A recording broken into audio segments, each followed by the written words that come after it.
강의 다시 하겠습니다.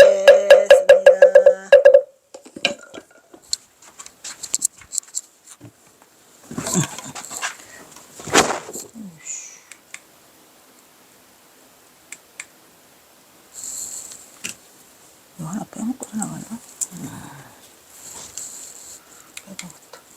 경화의 북행은 이것이 입전수수든지 간에 이리수명이든지 간에 모든 것이 상체의 수순으로 경화는 반드시 북녘의 삶을 살아야 하는 숙명 같은 운명의 환체를 갚았던 것이, 이게 무슨 말이냐면 경선사가 북쪽으로 간 이유가 뭐 입전수수다 오냐, 입전수수 말도 멋있죠. 입전수수 들어간다. 어디로?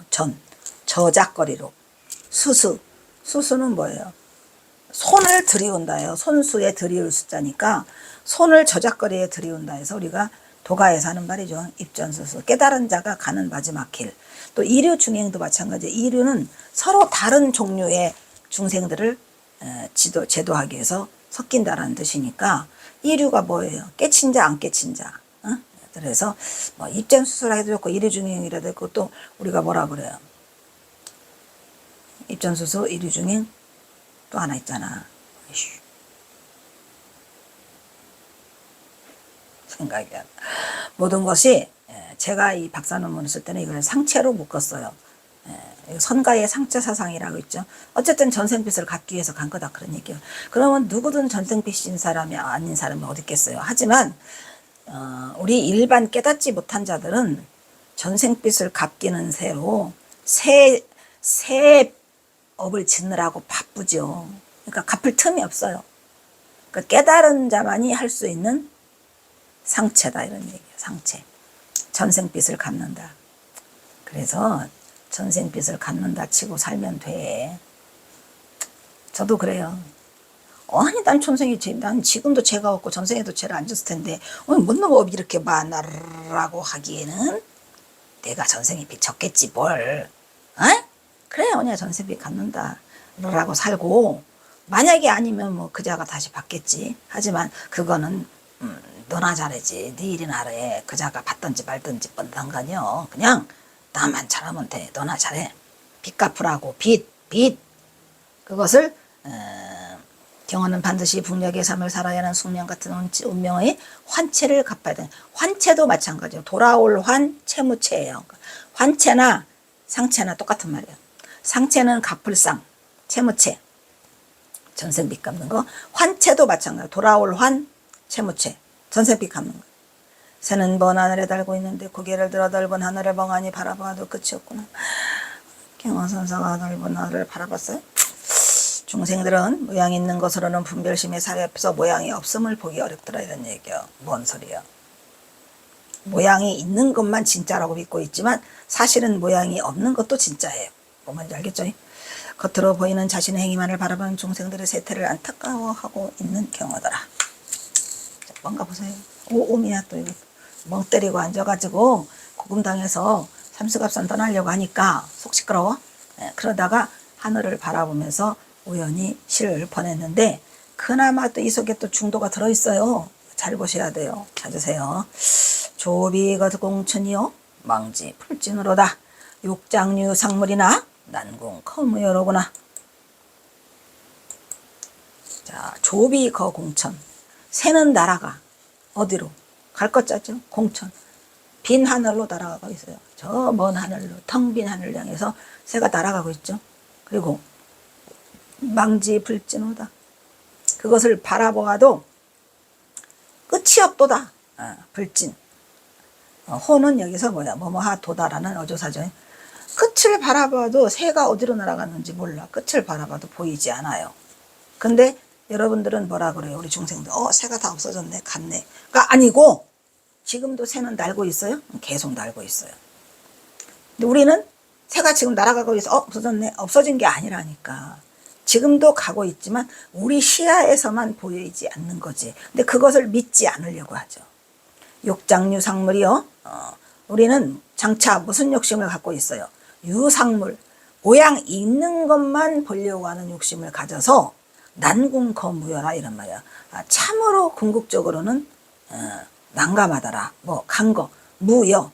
더 이상 여한이 없이 간 것에 대해서는 보지 못하는 것에 대해서 궁극에는 모양이 없음에 대해서 그거를 보는 것이 굉장히 어렵다. 이게 무슨 말이죠? 보이지 않는다고 해서 없는 게 아니라는 사실. 그래서 우리는 있다 없다를 그렇게 함부로 판단할 수 없다는 거예요. 이게 바로 중도죠. 있다는 생각도 버리고 따라갔는데 왜 없어? 지금 따라갔잖아, 있잖아, 가잖아. 보여? 그러면 새가 지금 있다는 거예요, 없다는 거예요? 여러분은 눈에 안 보이면 없다 그러잖아. 있다니까. 그러니까 있다 없다를 함부로 말할 수 없다는 거죠. 그래서 있다는 거와 없다는 거는 결국 양극단을 버려야 된다는 거예요. 있다는 것도 옳지 않고 없다는 것도 옳지 않다는 거죠. 그래서 여기서 중도를 드러내 보이고 있어요. 자, 그러시면서 그 뒤에 또 이제 그 새가 날아간 것에 대해서 중도를 말씀하시고, 그 다음에 이제 신세타령. 자, 반도절술이며 곤피몰 휴거로다. 불식경영오니 무연차주저로구나. 반도. 길 가다가 반쯤에서 딱 절술임. 그 수풀이 끊겨버렸어. 길 가다가 수풀이 딱 끊겨버린 게 무슨 소리냐면, 숲이 있는 줄 알고 계속 가다가 보니까 그 돌숲이 어느 사이 딱 끊어져 버리고 그냥 휑하니 하늘이 보여요. 그러니까 돌숲에서 끊어졌다 이런 얘기지. 곤피멀 휴거로거나, 곤피는 반대로는 피곤이야, 피곤. 경사가 계속 바꾸죠. 피곤을 해도 뭘 휴거. 아주 쉬에서 거쳐야 할 곳이 몰이더라. 몰. 한몰 됐어. 없어. 쉴 곳이 없어. 내가 아무리 피곤해도 사방을 둘러봐도 쉴 곳이 없더라, 이런 말이에요. 불식 경영호요. 내가 알지 못하도다. 경영이 내가 잘못됐다는 걸. 오짜죠. 우리가 경영한다는 것은 무슨 회사를 경영하고가 아니에요. 내 살림살이를 하는 것도 경영사는 다 경영이라고 그래요. 내 경영한 것이 잘못됐다. 이거 그냥 공연히 전봉 좀 껴들지 말았어야 되는데 하면서 내가 삼수갑산으로 가야 되는데 여러 가지를 막 결정을 하려고 하다 보니까 경호선사도 그 스스로가 한계를 느끼는 거예요. 내 계획이 잘못됐을 수도 있는데 어떡하지? 이것도 모르고 얼마나 고민을 많이 하셨을까? 내 계획이 잘못된 것도 불식 알지 못하고 무연차주저러거나, 무연이라는 것은 그러할 연자니까 공연히, 이런 얘기, 공연히 부질없이 또다시 주저주저 하는구나. 아유, 불쌍해. 주저주저 하고 있다, 이런 얘기죠. 결정을 딱 내지 못해요. 왜? 얼마나 이게 큰일이에요. 삼수갑산으로 간 부처가. 이 삼수갑산으로 떠난다는 게 보통 일 아니라 엄청 주저주저하고 또 주저주저하고 또 주저주저하고 내 계획이 잘못됐을지도 모르는데 이러한 것 때문에 두려워하고 있는 거죠. 그러다 결국 경호선사는 삼수갑산으로 가셔요. 왜? 안 갔다가는 다 죽게 생겼어. 그러니까 대표로 그냥 간 거야. 내가 사라지면 나머지 사람들은 그냥 증거가 없으니까, 친척이고 뭐가 없으니까 그냥 살겠지 해서 가신 거죠. 이런저런 생각에 무심히 숲속을 거닐다가 또 길을 잃고 가다가 또 숲이 끊겼고, 얼마나 걸었는지 피곤해도 쉴 곳이 없어. 늙은 선승 경하더라. 내 마음 알아주지 못하는 대중의 비난에 내가 세운 여러 기억들이 제대로 추진되지 않아 잘못된 것도 모르고 부질없이 또한 주저만 하고 있는 경우는 스스로를 자책하고 있으니 요 정도면 괜찮지요. 이거는 또 무슨 말이냐면, 대중들은 경호선사가 왜 그러는지도 모르고 내 마음도 알아주지 못해. 막 비난을 해. 마종이라는 둥, 악마라는 둥, 막 슬퍼먹는다는 별 오만생 말을 다 하시잖아요. 그러니까 그것 때문에도 여사가 괴롭죠. 근데 내가 계획들이 다 추진되지 않았어요. 내가 세운 계획들이 추진됐나요? 아니, 일단 전봉준이 갔잖아요. 동학농민혁명이 망했잖아요. 또 부지런히 내가 주저하고 있어요. 그냥 이끌저끌 보지 말고 삼수갑산 가자 그러는데 그 삼수갑산 가자가 잘 주저주저하고 있는 거죠. 대선사로서 책임자로서 맹주로서 법주로서 마음이 편치 않고 쓸쓸함과 외로움을 느껴지면서도, 그러면서도 또다시 한 발짝 앞으로 나아가려는 결연한 각오를 다지기 위한 충전의 휴식기를 가지고 고심하고 그냥 나가야 돼, 가야 돼, 나는 떠나야 돼 라고 하는 거예요. 노선서다운 기품이 돋보이는 품격 있는 자긍시라고 할 수 있다, 이런 얘기죠. 그리고 또 이제 주저주저 하고 있으니까 아직은 갈 결심을 못 한 거예요. 그러니까 이 시를 만약에 본다면 1903년 이전이 되겠죠. 불각. 이 각자가 말이죠. 깨어나지 못하면, 깨달을 각이 아니고, 우리가 깨닫는 것은 오도의 깨달음과 그렇구나 라고 깨닫는가는 좀 다르죠. 예, 많이 달라요. 그래서 여기서는 깨닫지 못함이라는 것은 그렇구나 하고 긍정하지 못한다는 얘기야. 이미 깨달은 자가 무슨 뭘 깨달아. 그거는 깨달을 오, 여기는 깨달을 각. 천지의 시광이요 차생가소로구나. 반생이 과려하니 연연 부기여라다. 아주 짧게 또 쓰셨고, 천지여시광, 천지가 이것이 바로 넓더라. 천지가 무지하게 넓을 광이니까.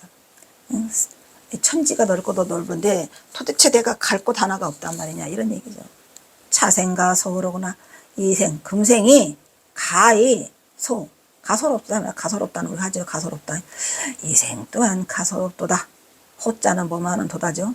반생이 가려 반평생이 이미 지나가 버렸으니, 반평생이 지나갔다는 얘기는 100살 인생을 산다고요. 50살. 이게 50살이야 지금. 50살 때 반평생이 이미 벌써 지나가 버렸으니 연연포 기여로다.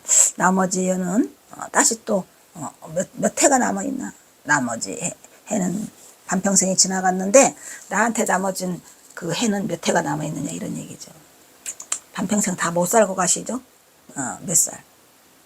63세에 가셔요. 힘들다. 우수상장친고려 기시특안거로다. 여치 불가고니 공연 특주저로구나. 또 주저하고 있네요. 주저. 우수장친고려. 우수 깊은 근심에 잠겨있는 것이 깊게 침고라고 있어. 골도라고 해서 골똘히 내가 거기에 매달리고 있어. 뭘? 떠날까 말까? 언제 떠날까? 어디에 숨을까? 아니면 삼수갑산을 갈까? 이렇게 우수에 깊게 젖어서 깊이 아주 길게는 시간 가는 줄 모르고 길게 침골하고 있더라 이 말이야. 골몰하고 있더라. 기시득 안거요. 어느 때나 득 안거. 편안함을 내가 얻을 것인가 이렇게 불편하고 힘들어서 여치 불가고요. 취한 듯 불가고. 내가 깨달음에서 얻지 못한다면 취한 듯 깨달음으로 썼죠. 깨달을 각, 깨달을 오를 다 썼어요. 취한 듯해서 깨달음에서 깨어나지 못한다. 불각. 깨달음을 깨어나지 못하고 여기 몽롱 안에 있는 거예요. 이게 꿈인가 생신가를 가지고 공연 득주저로구나. 공연이 주저주저 하는 것만 얻었구나. 아까 앞에도 주저주저 한다 했었죠. 그래서 주저주저 하고 있다라는 것을 지금 말하고 있는 거예요. 경화는 이제 늙음을 한탄하여 우수에 찬 도승이 안타까운 모습으로 담수갑산으로 떠나기 전에 이마이산 숲속 어딘가에서 잠시 걸음을 멈추고 지난 날을 되돌아봐. 경화의 진실한 모습으로 취연히 서 있다. 남쪽을 떠나 북으로 간다는 게 그게 쉬운 일인가. 주저주저하지요. 발걸음을 옮기기 전 천하를 주려던 경화에게는 아직도 가야 할 일이 남아있어. 천지가 이렇게도 넓은데 근데 내가 갈 곳은 없어도 나는 가야지 이거죠. 그런데 벌써 늙어버린 자신을 보니 참으로 인생은 가소롭구나. 반평생을 훌쩍 넘겨버린 세월을 봤으니 내가 앞으로 남은 여생은 도대체 얼마가 있단 말이냐. 우수에 깊이 잠기다 보니 마음이 편치를 않더라. 안 편하겠지. 마치 수에 취한 듯 몽롱하여 깨지 못하고 공연히 주저만 하고 있는 도승경화는 몽롱하면서 현실의 고통을 극복하고자 한다. 차라리 술이라 먹고 취하자 이런 얘기죠. 불각 깨지 못하고. 천지가 이렇게 넓은데 인생은 진정 가소롭구나. 일본의 경찰에 쫓기는 경우는 숨을 곳이 없어. 반평생이 벌써 지나갔으니 남은 다시 얼마나 자신이 불안한 삶을 이어가야 할까. 노승 경화는 우수에 깊게 골몰하여 자신의 처지를 생각하며 어느 때 편안함을 얻을 수 있겠는가. 편안하지 못하다.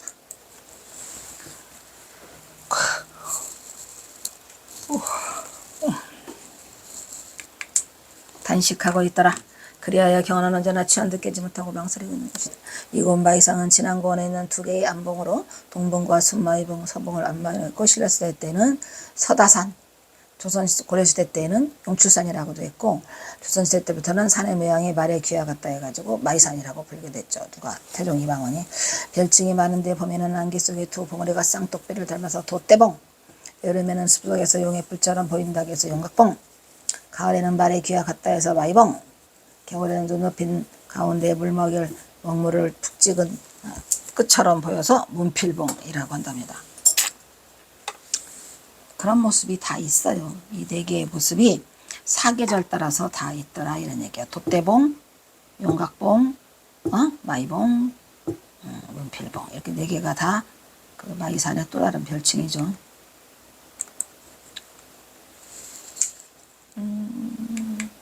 동봉과 서봉은 20cm 간격을 두고 있으며 주위에는 북이산, 성수산 등이 있고 기반함은 수성함이며 산 전체가 거더 남석산이다. 부서져. 근데 막 돌이 막 부슬부슬부슬해요. 정상에는 식물이 자라고 있다. 지형은 사방이 급경사로 이루어졌으며 남쪽과 북쪽면에서는 섬진강과 금강의 지류가 각각 발현하더라. 이게 특이한 산이에요.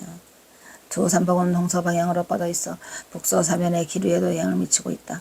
습한 북쪽 사면은 식생이 풍부하나 건조한 남쪽 사면은 식생이 빈약하고 풍화작용으로 암벽의 선면에서 동굴 형태의 구멍이 보이는 타포니 현상이라고 그래. 타포니 현상가 천지하게 나타나고 있더라.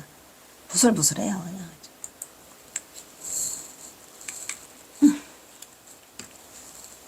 북쪽 살로기는 사양제 등 저수지가 있으며 높이 400m 이상의 계단을 이용해서 산정으로 통한다. 각각 세운 듯한 V자인 계곡을 이룬 자연경관과 은수사, 아까 말했잖아요. 은수사 있다고. 금당사도 있다 그랬죠. 등의 사찰을 중심으로 은수사는 순마이봉의 울창한 숲에 들려서 있고 조선 태조가 임실군의 성수산에서 100일기도를 드리고 돌아오다가 들렸어요. 마이봉 남쪽 기슭에 탑산은 자연석으로 절묘하게 쌓여있는 원추형 기둥과도 같아서 80여 개의 돌탑이 있고 마이산 신등을 모시는 탑이 있는 암자더라. 쌓아 올린 지 100년도 더 지났더라.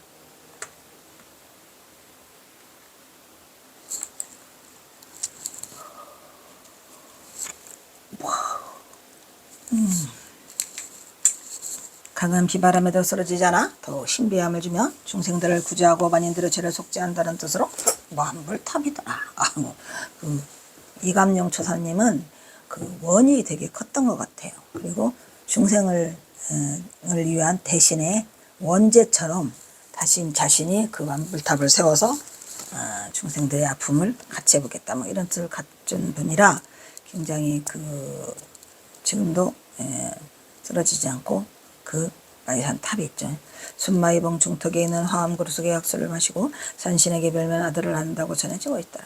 그래서 운수사에서 남쪽 2km에는 금당사가 있고 금당사 경내에서 은행나무에 조각된 금당사 목불 자상, 금당사 쾌불 등이 있더라 이런 얘기예요. 금당사 경내에 이게 다 있어요.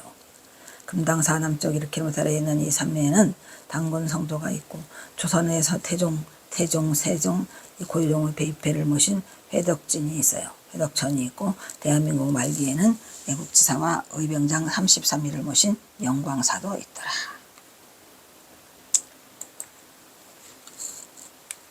그래서 가의병산으로 마이산이 병산이라는 거죠. 진안, 천왕봉, 은수사, 마이산탑, 금강사, 금당사, 진안, 금당사, 탑사 왼편으로 정상이 이어지는 등산로가 있으나 급경사에 가파라요. 보기에는 또 그래도 올라가려면 아주 가파라요. 왜냐하면 어디에 경허선사 계신 어디지? 고금당도 쉽지 않아요. 아주 그냥 고바이야, 고바이. 산정에는 병포양, 공터, 돌탑 등이 있으며 수변은 소나무 숲이 우거져 휴식을 취할 수 있더라. 주변에 운이란 반이람 많이 들어보셨죠? 운이란 반이란 계곡이 있고 풍혈, 냉천, 등유산 명소 등의 명소가 있더라 이런 얘기예요. 마이산은 소백산맥과 누렁산맥의 경계에 위치한 2개의 안봉을 말하는 거고 두 봉우리의 모양이 말의 귀처럼 생겼다고 해서 마이산이라고 한답니다. 알죠? 말맞자 귀자. 말머리의 귀처럼 생겼다 해서 소백산맥과 누렁산맥이 경계에 위치하고 있더라.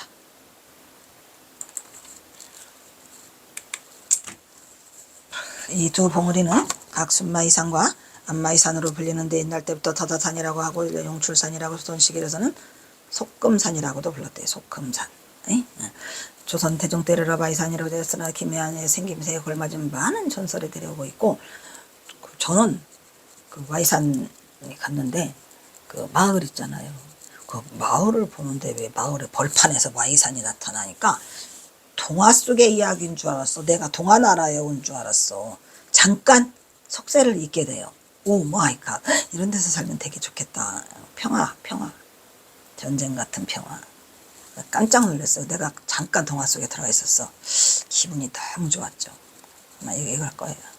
그래서 기묘한 산을 생기면서 걸맞은 바는 전설에 내려오는 바이산에는 한국의 불가사의 중에 하나인 바이산 탑사라는 신비로운 사찰을 위치했어요. 바이산 탑사가 뭐야? 예, 먼 옛날 죄를 짓고 하늘에서 쫓겨난 부부가 있었는데 하느님은 두 아이를 낳고 기르며 속죄의 시간을 갖도록 벌을 내렸다.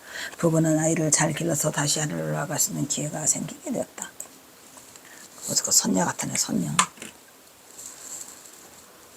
하늘로 올라갈대로 남편은 사람 눈에 띄면 부정을 타니 한밤중에 가자겠지만 부인이 한밤중은 무섭다고 자고 가자, 이런 새벽에 가자고 남편을 설득하였는데 결국 남편은 부인의 말을 듣고 이튿날 새벽 하늘로 오르는 시도를 했고 하늘을 향해 쭉쭉 올랐더라. 그런데 가는 마을에 아명네들이 정화서를 뜨려고 울마를 찾았다가 그 모습을 보고는 기절해서 비명을 질렀는데 그 비명소리에 부정을 탄 산신부부가 그 자리에서 굳어 남편은 순마이봉, 아내는 안마이봉이 되었더라. 정설 따라 삼천리죠. 어쨌든 하늘을 오르려고 하다가 오르지 못해서 안마이봉, 순마이봉이 됐더라. 이런 얘기요. 근데 신기하게 경호섬사가 굳이 이 마이산에 고금당을 택했던 이유는 당연히 나홍화상 때문이죠. 나홍화상이 나홍굴이 있잖아요. 예, 거기와 연결되어 있어서 경호선사로서는 이미 그 소식을 알고 있었고 굳이 거절하지 않고 택하게 된 것이 이 마이산 그 고금당이에요. 누가? 김대환 스님이 안내로. 왜냐하면 그때도 그 고금당은 그 금당사의 발사였으니까. 진안군 한가운데 자리 잡고 있는 마이산은 서봉 685, 동봉 678. 그게 그거요. 비슷해요. 지나 지각변동에 의한 것으로 금당사 일주문을 지나 금강사 일주문 나오죠. 벚꽃길의 길 따라 마이산 탑사를 향해서 그 항해 4월 법문이 반발하였을 때, 벚꽃이 반발하였을 때 벚꽃이 마이산 벚꽃길을 따라서 조금 걷다 보면 마이산 입구에 유착가 되는데 그게 금당사예요. 경호는 이곳에 벚꽃 터널의 장관을 열어 허음해 중이라 하였더라.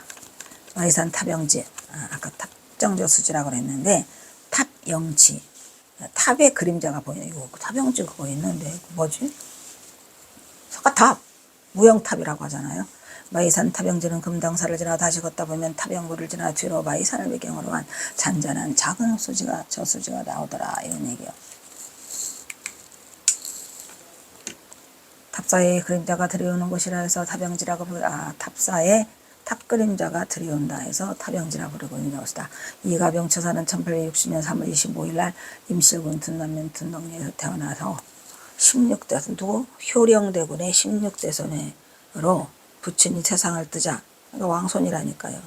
16세의 나이에 3년 심호살이를 마치고 전국의 명산을 돌아다니며 약 37일간 기도를 했더니 37기도죠. 37기도 했더니 원주의 치악산에 들어가 기도를 드리다 꿈속에 두 봉오리가 선명하게 보여서 그 후 산을 돌아다니며 마이산을 찾게 되더라. 드디어. 그죠?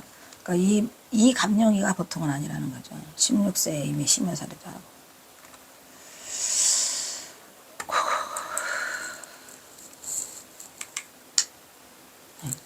꿈에 여기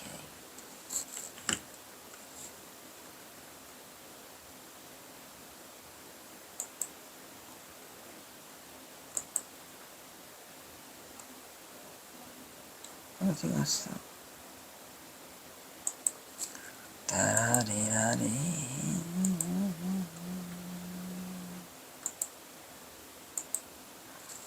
응?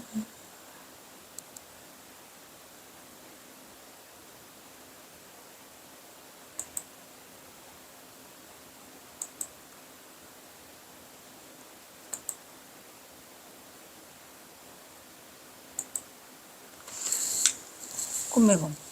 그러니까 꿈에 본 그곳을 찾아가 가지고 자리를 잡고 천지 1월과 음양 오행의 이치가 제갈공명이 개발한 진법인 팔진도, 했죠. 팔진도법 아까 팔진도법에 맞춰 천지탑을 지었고 1월탑과 월공탑 아까 했죠. 1월탑 월탑 그랬던 석탑을 쌓으며 마이산 탑사를 완공하게 되었더라. 누가? 이감용이가 1900년부터 평생을 기도하며 살았다가는 이감용 처사는 1957년 98세에 살았댔죠. 내가 1957년다. 지금의 마이산 탑사는 이감염 처세의 3세손인 해명스님과 4대손인 진성스님, 이감이 이감용 처사의 뒤를 이어서 마이산 탑사를 지키고 있더라. 3세손, 4세손이 스님이 돼갖고 해명스님, 진성스님. 마이산은 타포니라고 해가지고 저기가 지형이 그래요. 타포니는 암석 측면에 형성된 풍하열 현상에서 암벽들이 움푹움푹 파인 모습을 볼 수 있는 곳. 암벽들이 움푹움푹 파있죠. 타포니 현상이 있어요.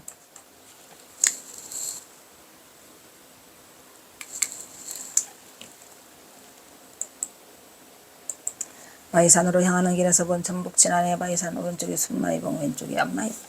안마이봉이 정상회가 등산길이 열려 있어요. 어쩜 저렇게 진짜 특이하게 생겨. 만져보고 싶어요. 만지면 손에 닿을 것 같지만 안다. 나란히 솟은 두 안봉의 형상의 마리기를 닮았다고 해서 붙인 전북 진안의 마이봉. 마이산이다. 마치 써있네. 동화나라에 온 듯하다. 마이산으로 향하는 길에서 보면 왼쪽이 순마이봉, 오른쪽이 안마이봉이에요. 지도상으로는 반대로 동쪽이 순마이봉, 서쪽이 안마이봉. 지도상으로는 그런데 우리가 눈으로 보면 그렇게 되어 있어요. 실제로 동쪽의 순마이봉은 작은 새끼봉 2개를 끼고 있어 엄마봉인 안마이봉은 바로 옆에 죄스러운 마음에 돌아앉아 머리를 숙인 모습으로 되어 있더라. 이런 얘기죠. 그러니까 엄마봉이 도망갔나? 가까이서 본 마이산은 거대한 암자갈, 여감 덩어리다. 여기를 몇 전에 이 일대가 거대한 호수였을 때 상류에서 자갈이 흘러들어 차곡차곡 쌓였다가 오랜 세월이 지나면서 흙과 모래가 섞여서 퇴적한 작용이다. 이런 얘기죠.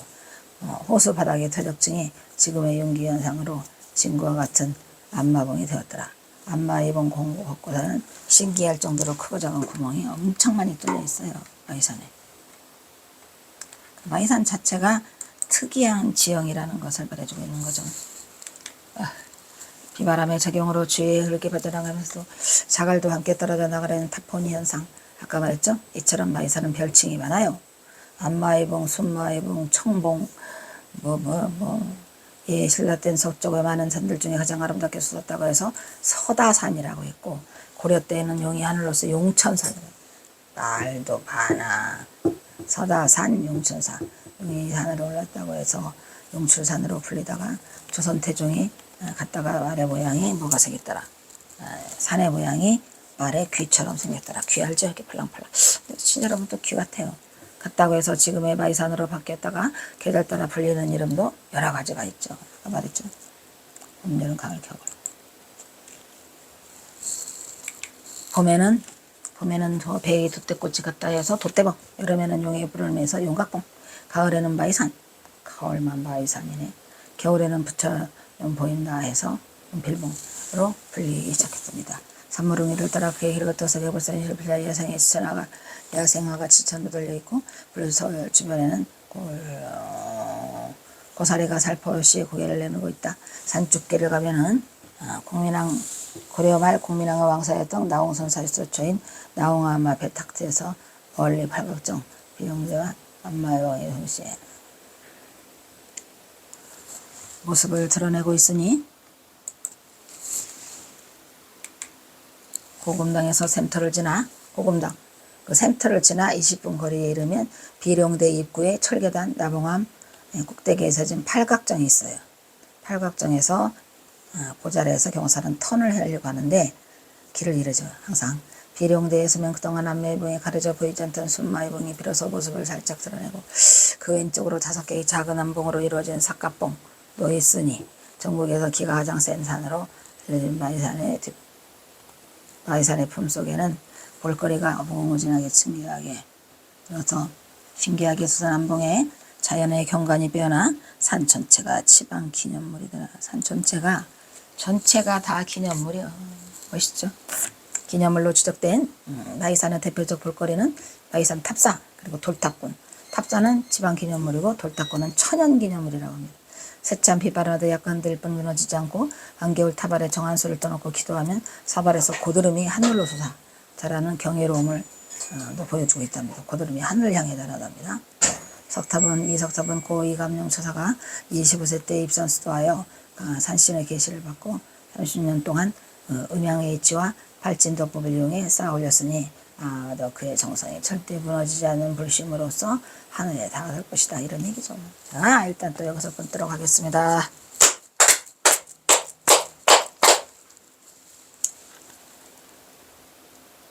이 2개 하고 끊을걸. 바로 나오네.